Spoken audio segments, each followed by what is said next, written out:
contrast of watching the eights blast off to now the women's premier double.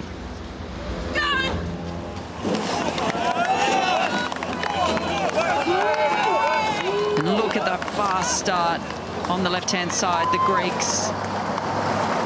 Taking the rate right up, trying to jump their opponents. Both of them ex-lightweights, now racing as heavyweights, as that event is no longer in the Olympic program.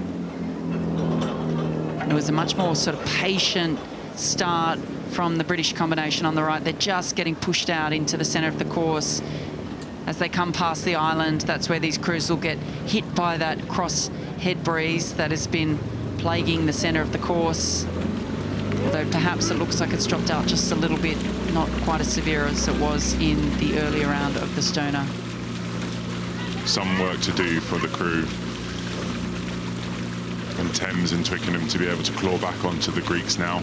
They're in the middle as well, so I'm sure they've got to do a little bit of steering adjustment, as you said, with the wind. But this is very much a development crew in the senior setup. I know that they've raced this year at the World Cups and the Europeans. Obukohwo in the bow is started rowing through World Class Starts, very similar program to what I started in and joined at Twickenham Rowing Club.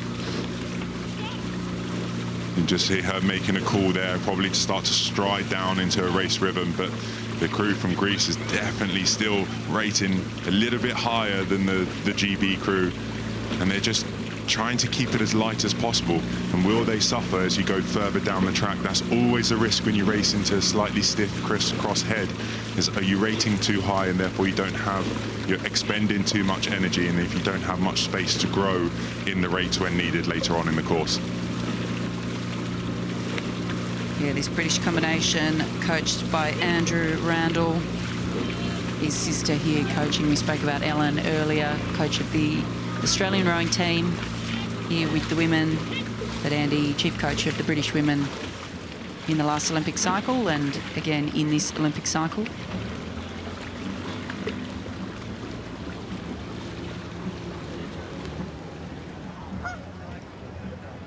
Come into the barrier. Greek crew in the lead, but I wouldn't call this one to be over with like we've seen in previous races where crews jump out.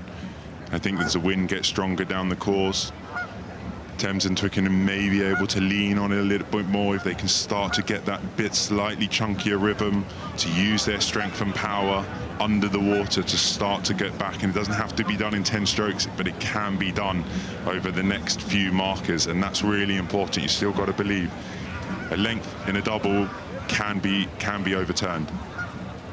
Fitsiou in the stroke seat, third bronze medal at the Olympic Games in Paris last year in the lightweight women's double scull.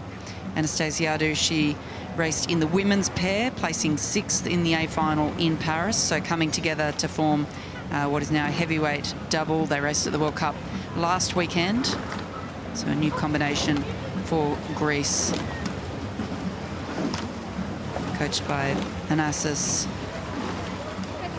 Z. But it's a great first half of the course up to Forley so far from this crew from Greece. Really using their experience. They have been around in the World Cup scene and the Olympic scene for a while.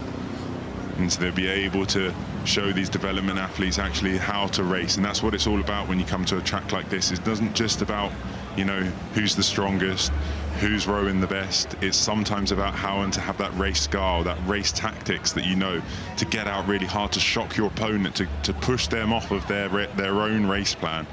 And it looks like they're able to rate a little bit higher, keep that boat nice and light. And if it stays like this, it's going to be a fantastic race tomorrow against the crew from the Netherlands, Hollandia Rowing Club, that we saw earlier on in the other semi-final. And the journey to get here to Saturday, yesterday, the Dutch crew beating the Spanish crew of Sid and Hirama by 2 3/4 lengths. And the British combination beating Cypher of Australia and Twig of New Zealand.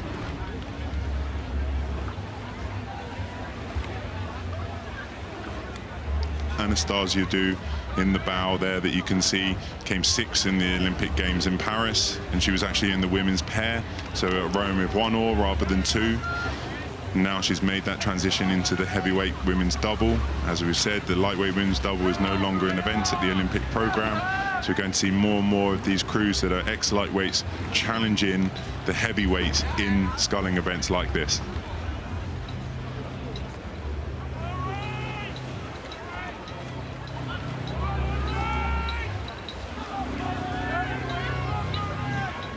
Looking a tad short in the British crew, from my observation. Their shins are not really getting up vertical. Looks a little bit frantic, a little bit puffy. And when you're rowing a little bit short, it's really inefficient. It can hurt a little bit more, and it's really hard to break out, back out into full length when you're trying to change your rhythm, trying to do something. You know, maybe you're trying to make the rating come up a little bit higher, and one way to do that is to sacrifice a little bit of length. So it looks like there's some things that they can work on as they progress through this season and this Olympiad. Yeah, you see the acceleration of the Dutch crew, sorry, of the Greek crew. Just getting set over from the back there. Have that signature sort of speed through the back end of the stroke. They sort of come in and out almost like an elastic band. But then they're well set over, shoulders over the hips, and they just glide out. They're really well connected through the front and just accelerate and move the boat and press it away with every stroke. And it makes it light for them, especially in this heavyweight, to be able to be well set around the back, like you said, to get out, to have their bodies and movements all complete by almost quarter slide. Then it's just about letting the boat draw up, the foot plate comes to you, then all you've got to think about is just dropping the blade in and then pushing the legs away.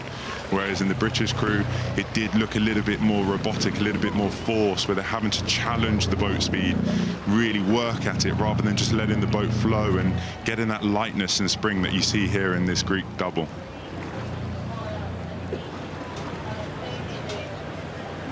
Well, to me, it looks like the Greeks are pretty comfortable here. They're just in their rhythm.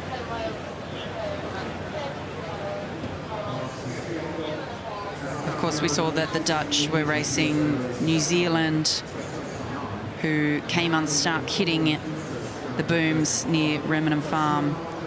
And so the Dutch had a pretty comfortable row, so the Greeks will be wanting to do the same here, try and conserve as much as they can for the final tomorrow.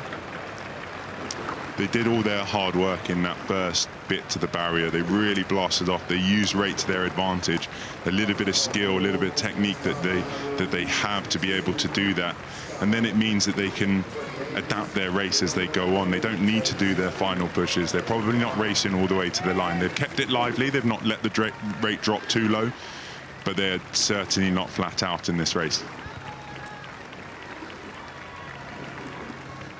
As they come down past the stands now, we can see the crowd clapping for them.